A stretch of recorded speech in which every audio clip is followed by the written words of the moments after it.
मसला ये होता है कि जो हमारी ये सोचें होती है ना, और नफसियाती तौर पे अगर हम अपने आप को देखें तो हमारी वायरिंग ऐसी भी है कि हम सर्वाइवल वाला जो काम है ना वो करना जो है पसंद करते हैं। इसी वजह से क्या होता है कि जिस चीज में भी हमें फायदा नजर आता है या कोई काम हमें लगता है कि इससे मुझे बहुत मजा आएगा, हम वो काम करने की तरफ जाते हैं। तो आप अगर माइंडफुल होना शुरू हो जाएंगे तो आप अपने आप को ये बताएंगे कि मेरी जो डेली रूटीन्स है ना वो बहुत अच्छी होनी चाहिए। सबसे पहला काम आपका ये है पॉजिटिव होने के लिए। मसलन मैंने किस टाइम पे उठना है, किस टाइम पे मैंने नाश्ता करना है, फिर मैंने कुछ टाइम अकेले गुजारना है, अंदर बाहर क्या काम करने हैं, अपनी सराउंडिंग से मैंने क्या सीखना है। कुछ लोग ये काम कर रहे होते हैं लेकिन साथ साथ दिमाग में ना एक वो नेगेटिव लूप ही चल रहा होता है, जिसको मैं कहती हूँ ना मैं बेचारा सिंड्रोम। सारा दिन ये सोचना कि देखो अब कोई मुझे पूछ नहीं रहा, कोई मेरा ख्याल नहीं रख रहा, कोई मेरे साथ काम नहीं कर रहा। लेकिन अगर आप ये वाला करें, आप मसलन बाहर बैठे हुए हैं तो आप क्यूरियस हो जाएं, आप कहें कि अच्छा चलो मैं देखती हूँ कि यहाँ पे इस वक्त मेरे पास 2 घंटे होते हैं, मैं क्या कर सकती हूँ।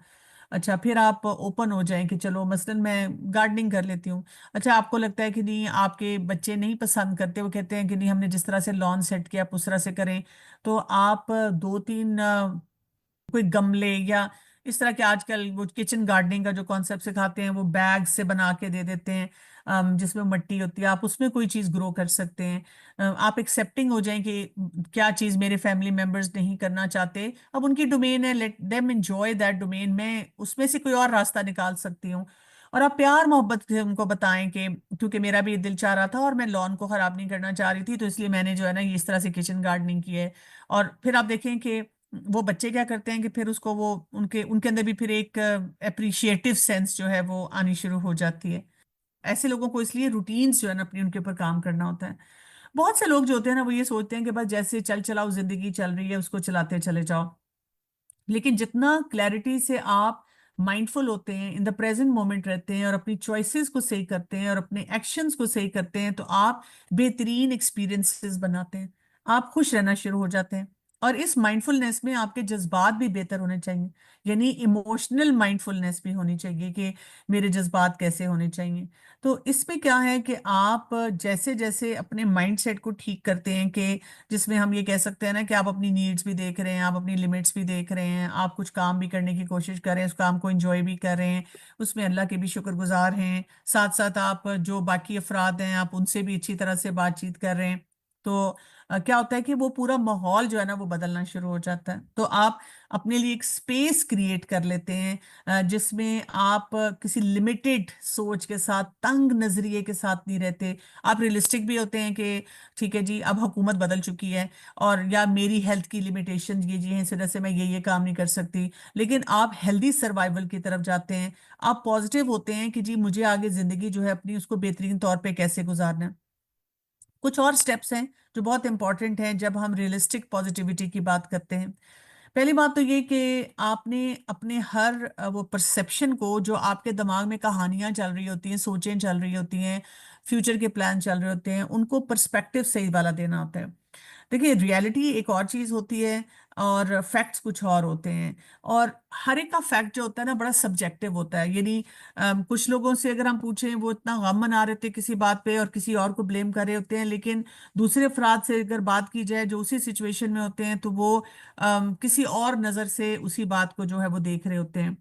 तो हमने क्या करना होता है कि हमने अपनी सोचों को भी समझना और ठीक करना होता है, और हमने ये भी देखना होता है कि इर्द गिर्द हमारे क्या हो रहा है। एक हमारा पॉइंट ऑफ व्यू है, उसको अगर हम थोड़ा सा वुस्सत नजर और वुस्सत दिल के साथ देखना शुरू करते हैं, तो उसकी वजह से हमारे जो चैलेंजेस हैं वो कितने बेहतर हो जाते हैं। ये असल चीज है जिसको हमने देखना है। अच्छा उसका तरीका क्या होगा? उसका तरीका ये होता है कि कोई भी सिचुएशन आपकी जिंदगी में है ना इस वक्त, तो आप अपने आप को 3 सिनेरियोज अपने लिए सोचें या लिख लें तो बहुत ही अच्छा है। जैसे आप कहें अच्छा ये मसला मुझे तंग कर रहा है ना, तो इसमें वर्स्ट क्या हो सकता था, इससे बुरा क्या हो सकता था, या ये कि बेस्ट क्या हो सकता था, जो मेरी कोई एक्सपेक्टेशन हो सकती है, और मोस्ट लाइकली क्या हो सकता है। यानी ये जब 3 सिचुएशंस को लिखते हैं तो फिर क्या होता है कि आपको रियलिस्टिक पॉजिटिविटी क्रिएट करना बहुत आसान हो जाती है। इसकी मिसाल मैं ऐसे देती हूँ कि जी आपने मौसम देखा कि अच्छा जी कल का क्या है, वेदर फोरकास्ट हमें क्या बता रही है। तो वेदर फोरकास्ट ये थी कि जी बारिश होगी, हैवी रेन होगी। अच्छा, अब वर्स्ट सिनेरियो क्या है? वर्स्ट सिनेरियो ये है कि जी फ्लडिंग हो जाएगी। अच्छा, बेस्ट सिनेरियो क्या है कि जी मौसम बड़ा ही शानदार हो जाएगा और हम बैठ के फैमिली के साथ एंजॉय करेंगे। लाइकली सिचुएशन क्या है? लाइकली सिचुएशन ये है कि जी बारिश हो सकता है, किसी किसी एरिया में हो, किसी एरिया में ना हो। और जब बारिश हो तो हो सकता है कि जी सब लोग अपने अपने कामों में बिजी हो, कोई आ रहा है जा रहा है, और क्योंकि ये वर्किंग डे है तो कुछ लोग जो है वो ट्रैफिक में भी फंस सकते हैं। तो उससे क्या होगा, जब आपने ये दोनों तीनों सिचुएशंस सोची और जो मोस्ट लाइकली है अगर वो हो जाती है, तो आपको, आपका दिमाग इस तरह से फिर आपको बताता है कि रियलिस्टिकली कैसे सोचना होता है। और जब वो होती है तो फिर आप उसको एक्सेप्टेंस के लेवल पे जल्दी ले जाते हैं, क्योंकि आपने वर्स्ट सिनेरियो भी अपने दिमाग में रखा होता है। तो फिर अपने आपको बताते हैं शुक्र है अल्लाह का फ्लडिंग नहीं हुई। फिर आपके अंदर ना एक शुक्रगुजारी की कैफियत आती है कि शुक्र है अल्लाह का ये नहीं हुआ। और बेस्ट सिनेरियो अगर नहीं भी हुआ तो आप कहते हैं कि हाँ, मतलब दिल तो मेरा बहुत चाह रहा था कि ये चीज ऐसे हो जाती, लेकिन चलो अगर नहीं हुई तो बुरा भी नहीं हुआ। फिर आप देखिए कि वो तीनों चीजें क्योंकि आपने अपने सामने रखी होती है ना, तो आप फौरन अपने उस पूरी सोच को शिफ्ट करते हैं अकॉर्डिंग टू योर सर्कमस्टांसेस। और इसी तरह फिर आप ना अपने अपने आप से इस तरह की बातें करना शुरू करते हैं, जैसे आप कहते हैं कि इसका मतलब है कि मैं इससे भी बेहतर कर सकता हूँ, इस चीज को ऐसे बेहतर बनाया जा सकता है। अच्छा, इस सिचुएशन में मुझे लगता है कि ये मैं कर सकती हूँ। ठीक है। एक क्वालिटी होती है, इसको हम कहते हैं एजेंसी। जैसे एजेंट्स होते हैं ना, तो एजेंट्स क्या होते हैं, जैसे ये जो होते हैं इंटेलिजेंस के एजेंट्स होते हैं, उनको जो प्रोजेक्ट दिया जाता है they just make it happen. तो एक्सपर्ट्स ये कहते हैं कि इस एक क्वालिटी होती है एजेंसी की, वो मोटिवेशन से भी ज्यादा स्ट्रांग होती है, जिसमें आप जब एक चीज सोच लेते हैं कि मुझे ये काम करना है, तो फिर आप उसको करके छोड़ते हैं। तो जो लोग पॉजिटिव होते हैं ना, उनके अंदर एजेंसी भी स्ट्रांग होती है कि वो फिर अपना ख्याल भी रख सकते हैं, ताल्लुकात को भी बेहतर बना सकते हैं, और सिचुएशंस को बहुत हद तक बदल भी देते हैं। तो ये बहुत इंपॉर्टेंट क्वालिटी है जिसको प्रैक्टिस करना है। अब अगला जो काम करना है रियलिस्टिक पॉजिटिविटी के लिए या पॉजिटिव एजिंग के लिए, वो ये है कि अपनी सोच को थोड़ा वुसअत देनी है, ऊंचा होके देखना है। यानी एक होता है कि जी मसला मेरे सामने आया और मसले के साथ जी ये सोल्यूशन है। अब आप देखें कि जैसे जैसे उम्र ज्यादा होती है ना, आपके पास सोल्यूशंस बहुत सारे आ भी जाएं तो कई दफा ना आप फिर भी बाउंड हो जाते हैं, जो हमने इतनी सारी चेकलिस्ट बनाई है इस वजह से, इस वजह से, इस वजह से। फिर आप फ्रस्ट्रेट होना शुरू हो जाते हैं कि जी ये काम तो मुझसे किया नहीं जा रहा। तो इसको हल करने के लिए क्या होता है कि हमने अपना दिल बहुत बड़ा करना होता है। जितनी उम्र बड़ी हो रही है ना, उतना दिल भी अब बड़ा करते जाना होता है। दो तरह के लोग होते हैं ना, एक होते हैं मस्बत सोच वाले, जो ऑप्टिमिस्ट होते हैं, वो पॉसिबिलिटीज के बारे में सोचते हैं। और जो मनफी सोच वाले होते हैं, जो कि पेसिमिस्ट होते हैं, वो सिर्फ मसाइल के बारे में सोचते हैं। तो हमने क्या करना है कि बेसिकली डिफरेंट अप्रोचेस जो होती हैं, डिफरेंट तरीके होते हैं किसी भी काम को करने के, उसको देखना होता है कि भी कोई मसला या कोई हल मुझे कहाँ तक लेकर जा सकता है। तो जिंदगी अच्छी कैसे गुजरती है, उसके लिए आपको पहले तो मानना होता है कि हाँ भाई ठीक है, रियलिस्टिकली ये मेरी जिंदगी में मसला है, मेरी मोबिलिटी इतनी नहीं है, या ये कि जी मेरी अपने मसलन बहू से इतनी नहीं बनती अगर मैं उसके साथ रह रही हूँ, मेरा बेटा ही जो है वो इतना मुझे नहीं पूछता। या बेटा बहू कहते हैं कि जी अब क्या करें, मतलब है ना, आंटी अंकल बहुत नेगेटिव से हैं या बहुत जल्दी परेशान हो जाते हैं। कोई भी जो भी इस रिश्ते में है और उस चीज को ठीक करना चाह रहा है, तो हमने एक तो रियलिस्टिक बात जो होती है, चाहे वो थोड़ी पेनफुल भी लगे, लेकिन उसके बारे में सोच लेना है। फिर हम क्या करते हैं कि जो भी मसला हमें बॉदर कर रहा है, बार बार उसके बारे में नहीं सोचते, क्योंकि आप जितना ज्यादा उसके बारे में सोचेंगे, आप उस लूप से बाहर नहीं निकलेंगे और आपकी वो सोच डार्क से डार्क होती जाएगी और आपको ज्यादा से ज्यादा डिस्टर्ब करना शुरू कर देगी। आपने आपको समझ है कि अच्छा जी ये मसला है ना मेरे घर में, या ये चीज है जो मुझे बॉदर कर रही है, मेरी अपनी हेल्थ के बारे में हो सकता है घर वाले मुझे कुछ भी नहीं कह रहे। अब आपने अपना फोकस शिफ्ट करना होता है, तवज्जो लेके जानी होती है सोल्यूशन की तरफ। इसको हम कहते हैं कि आप सोल्यूशन स्पेशलिस्ट बन जाएं और अपने आप को विक्टिम मेंटेलिटी से निकालें, और कभी भी ये ना कहें कि मैं क्या करूं, मेरी मजबूरी है, मैं तो इतना चल नहीं सकती। व्हील चेयर पे चले जाएं, वॉकर ले लें। मैंने कितने बुजुर्गों को देखा है कि जिनको चलने में मुश्किल है, लेकिन पता नहीं क्यों उन्होंने अपनी कुछ ऐसा, उनको लगता है कि पता नहीं मैं बहुत ही बूढ़ा लगूंगा तो अब मैंने वॉकर नहीं पकड़ना, मैंने स्टिक नहीं पकड़नी, मैंने व्हील चेयर पे कहीं नहीं आना जाना। मुझे अजीब सी शर्म सी आएगी, और उसकी वजह से मैंने बैठे रहना है। नहीं, आप अपने लिए स्पेस क्रिएट करें, और उस स्पेस को क्रिएट करके अपने आप को बताएं I am not a victim, और मैं क्यों एक हेल्पलेसनेस में जाऊं। मुझे जहां जहां जो जो सोल्यूशन मिलता है मैंने उसको अडॉप्ट करना है अपनी जिंदगी में। और आप देखें जैसे हम किसी बीमारी से डील कर रहे होते हैं, ठीक है। अच्छा, अब हमारा फोकस क्या होता है, अगर मैं आपको ये मिसाल दूं, आपको, आप बीमार हैं और आप अपनी बीमारी से डील कर रहे हैं, तो हमारा फोकस होता है, अच्छा ठीक है जी, मुझे ये मसला है, ये मेरी बीमारी है इस उम्र में, तो मुझे ना इसके इलाज की तरफ जाना है। हम सिर्फ इतना सोचते हैं। नहीं, हमें क्यों, हम सिर्फ ये सोच रहे होते हैं कि जी बस गुजारा चलता जाए, अब जब तक ये है बस ब्लड प्रेशर थोड़ा सा कंट्रोल रह जाए, अब जब तक ये है तो मेरी शुगर चलो जी ऊपर नीचे होती है।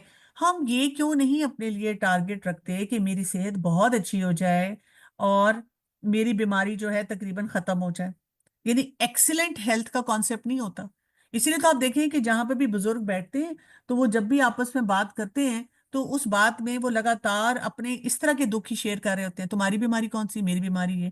लोगों को खोल खोल कर अपना वो मेडिसिन पाउच और वो बॉक्सेस दिखाते हैं कि देखो मैं दिन में इतनी पिल्स खाती हूँ, और कितनी बेचारगी का एहसास हम ले लेके चल रहे होते हैं, क्योंकि हम इससे बियॉन्ड नहीं सोचते। वो हमारी विजन ही नहीं है कि I can get better and I can be very sound, मैं बिल्कुल ठीक हो सकती हूँ। और मैंने, ठीक है, अगर पहले ख्याल नहीं रखा तो अब भी मैं बहुत कुछ कर सकती हूँ। वो वाला, वो हमारा ना परसेप्शन ही नहीं होता। और बहुत से एक्सपर्ट्स जो है वो ये कहते हैं कि ये जो पॉजिटिविटी होती है ना, मस्बत होना जो है ना, ये समझे इसकी अम्ब्रेला के नीचे ना सारी खैर है। शुक्रगुजारी भी जो है ना, वो इसी के साथ इसलिए स्ट्रांगली जो है वो एसोसिएटेड है। मैं एक जगह एक सेइंग पढ़ी थी, you never change things by fighting the existing reality. यानी एक रियलिटी जो आपके सामने होती है, जब हम उससे लड़ना शुरू कर देते हैं, अपनी किस्मत से लड़ना शुरू कर देते हैं, अपने ताल्लुकात में बेहतरी लाने के लिए उनको ब्लेम कर करके उनसे बातें करना शुरू कर देते हैं, कोई ना कोई और इस किस्म के गलत तरीकों से जब सिचुएशन को देखते हैं, तो वो रियलिटी नहीं चेंज होती। To change something, build a new model that makes the existing model obsolete. कितनी खूबसूरत बात है कि आपको नई बिल्डिंग बनानी पड़ेगी, नया मॉडल बनाना पड़ेगा। अब आपको बताना पड़ेगा कि हालात जो बदले हैं उसकी वजह से ये नहीं है कि मैं मजबूर, बेबस, बेकस, कुछ भी नहीं हो सकता। नहीं, अभी भी बहुत कुछ हो सकता है, और मुझे बस उन बातों को अंडरस्टैंड करके उन चीज़ों को ठीक करना है।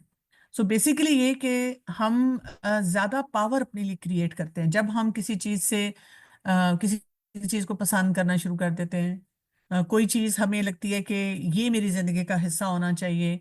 और आपको पता है कि जितना आप एम्पावर होते जाते हैं, जितना ज्यादा आप एम्पावर होते जाएंगे, आपके फियर्स भी निकलना शुरू हो जाएंगे। क्योंकि एजिंग प्रोसेस में जैसे जैसे उम्र ज्यादा बढ़ती है, तो इंसान के ना फियर्स भी बहुत ज्यादा होने शुरू हो जाते हैं। जितने आप पॉजिटिव होते हैं तो आप अपनी नेगेटिविटी को उतना ज्यादा बेहतर बनाने का शुरू कर देते हैं। और देखिए, इसमें सबसे बड़ा फियर जो हमारा होता है वो तो मरने का ही होता है ना, कि अब मुझे अल्लाह को जवाब देना होगा, और वही बात है कि मेरे तो अमाल ऐसे शायद मुझे लगता है ही नहीं। तो जो लोग विजन के साथ रहते हैं ना, वो रिग्रेट्स ऐसे रखते हैं जिससे उनके अंदर और बेहतरीन तब्दीली आती है। वो इस एज में भी अपने आप को डेवलप करना शुरू कर देते हैं। वो ये नहीं करते कि काश मैंने ये किया होता, मैंने ये ना किया होता, ये हो जाता, वो ना होता, इस किस्म की बात नहीं करते हैं। तो ये वाली जो एज होती है ना, इसमें आकर बेसिकली हमें लगता है कि शायद हम किसी वो एक रैबिट होल के करीब पहुंचे हुए हैं, और बस इसमें से तो हम निकल ही नहीं सकते, अब हमें इसी में बैठना है, और हम यही डिजर्व करते हैं। देखिए ना, हर जगह पे एजिंग के साथ आपको बस एक खास ही स्टेटस दे के कोने में बिठा दिया जाता है कि जी आप तो क्योंकि बुजुर्ग हैं, और अब आप ना कुछ भी ना करें। क्यों ना करें? आप जो कुछ कर सकते हैं अपनी कैपेसिटी के मुताबिक वो भी करें। और आप जब पॉजिटिविटी को प्रैक्टिस करते हैं तो ऑटोमेटिकली आपकी बॉडी, आपका माइंड ज्यादा ग्रो करता है, और जब वो ज्यादा ग्रो करता है तो आप उससे भी ज्यादा कुछ ना कुछ कर सकते हैं। तो यहाँ पे फिर अगला स्टेप आ जाता है। अब अगला स्टेप क्या होता है? ये वो स्टेप है जो कि समझे जैसे आपका कोई ख्वाब है ना, और आप वहां तक पहुंचना चाह रहे हैं, तो वो रॉकेट में वो जो फ्यूल आपने डालना है ना, कि उड़कर आप उस ख्वाब तक पहुंच जाएंगे, वो है। और इसको हम कहते हैं अपनी सेल्फ टॉक। यानी जो हम अपने आप से बातें कर रहे होते हैं ना, आपको पता है कि सबसे बड़ा क्रिटिक जो है ना हमारे अंदर बैठा हुआ होता है। हर वक्त हम अपने आप को कोस रहे होते हैं, बचपन से जो हम शुरू करते हैं, और इतना ज्यादा हमने अपने साथ ये काम किया होता है कि इसमें हम बड़े पक्के ट्रेंड होते हैं। आपको पता है कि अगर कोई हमारी अंदर की बातें सुन लेना, तो हम खुद ही शर्मिंदा हो गए, हम पहले ही मर जाएं। तो हमें अपने आप को ना ट्रेन करना होता है कि मैंने अपने आप से बहुत अच्छी तरह से बात करनी है। और इसमें क्या होता है कि आपने ये फोकस करना होता है कि अगर मुझे कोई मसला नजर आ रहा है तो मैंने उसको डील करने के लिए किस तरह से अपने आप अपनी सेल्फ एस्टीम को बिल्ड करना है, अपने कॉन्फिडेंस को बढ़ाना है। और मैंने वो जो अंदर मेरा एक मलबा जमा हो रहा है और गंद गिर रहा है, मैंने उसको साथ साथ कैसे समेटना है। तो जैसे ही आपकी सेल्फ टॉक अच्छी हो जाती है अपने बारे में, समझे आप एक ड्राइविंग सीट पे आके बैठ जाते हैं, आप अपनी कैपेसिटी के मुताबिक अपने आप को ग्रो करना शुरू कर देते हैं। आप अपने अंदर ये एबिलिटी पैदा करते हैं कि मैं अभी भी राइट चॉइसेस करूं।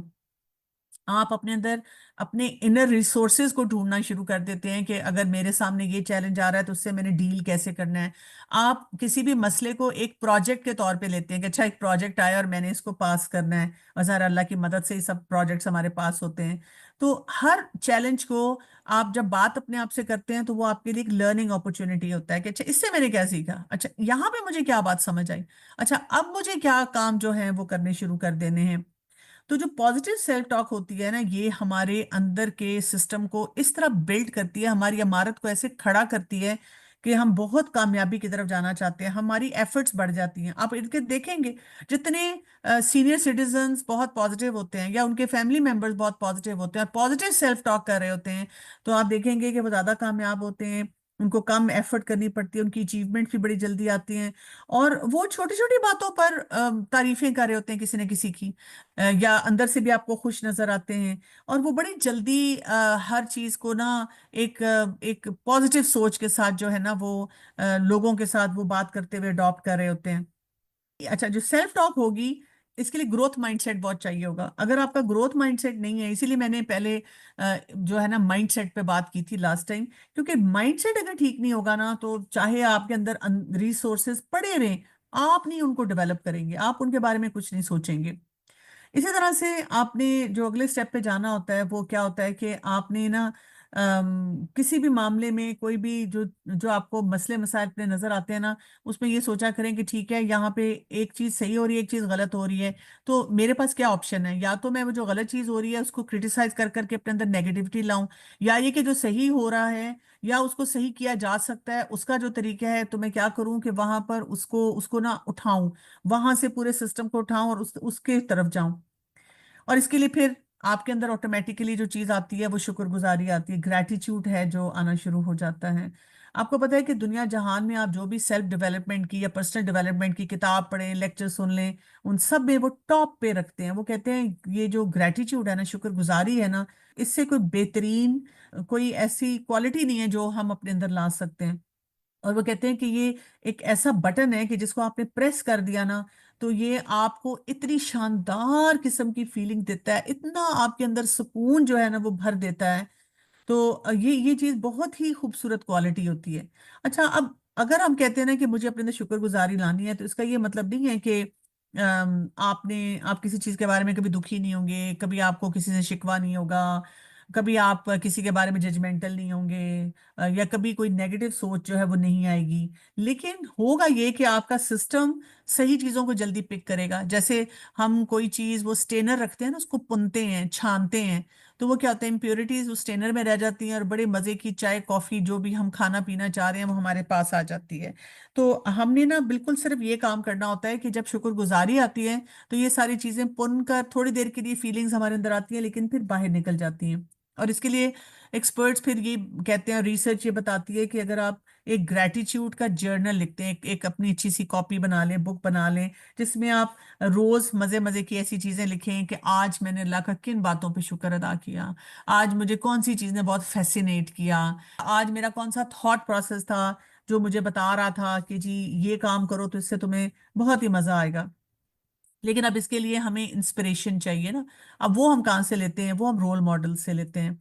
सबसे पहले तो हमारे पास हमारे प्यारे नबी सल्लल्लाहु अलैहि वसल्लम, हमने आप सल्लल्लाहु अलैहि वसल्लम की जिंदगी के बारे में पढ़ते रहना है, रोज एक स्टोरी पढ़ लिया करें और देखा करें कि वो आपकी लाइफ से कैसे रिलेट करती है। सीरत की किताब पढ़ें, उसमें से पॉइंट्स निकालें कि अच्छा आप सल्लल्लाहु अलैहि वसल्लम कैसे तरबियत करते थे लोगों की। तो मेरे से भी मेरी फैमिली की ये एक्सपेक्टेशन है, लेकिन मैं अपनी नेगेटिविटी की वजह से सबको दूर करती चली जा रही हूँ, तो मैंने कैसे अपनी इस चीज को जो है ना वो ठीक करना है।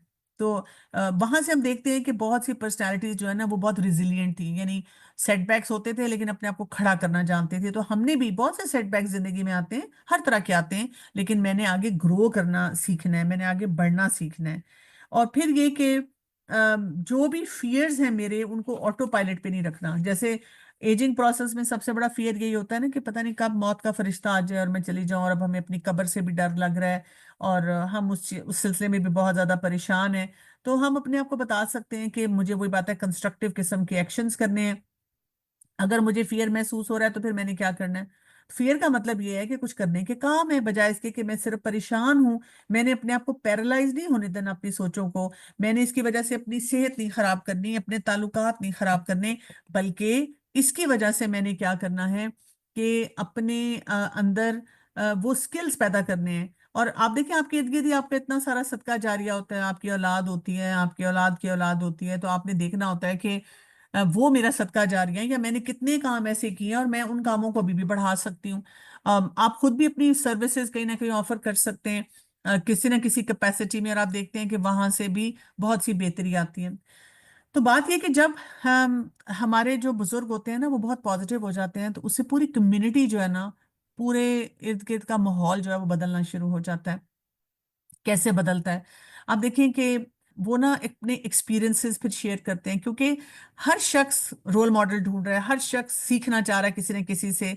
तो जब उनको ऐसे पॉजिटिव अफराद जो उम्र के उस हिस्से में हैं, जिनके इतने तजर्बात हैं, वो मिलते हैं, जो बड़े मस्बत तरीके से मजे मजे से अपनी बातें बताते हैं, अपने एक्सपीरियंसेस बताते हैं और अपना विजडम आगे ट्रांसफर करते हैं, तो वो ना यंगस्टर्स भी आके बैठना चाहते हैं, बात सुनना चाहते हैं। वो अच्छा, वो अपनी शेयरिंग करते हैं, आप अपनी शेयरिंग करते हैं, और उससे बहुत फायदा होता है। इवन मुख्तलिफ ऑर्गेनाइजेशन में आप जाते हैं, मैं ऐसे बहुत से बुजुर्गों को जानती हूँ जो रिटायर्ड हो चुके हैं, लेकिन वो मुख्तलिफ कोई ना कोई एनजीओज हैं, इदारे हैं, दीनी नेचर के या बाकी जो भी हेल्दी कोई एक्टिविटीज कर रहे होते हैं, कंस्ट्रक्टिव या कोई प्रोफेशनल किस्म के काम कर रहे थे, वो उनका हिस्सा है।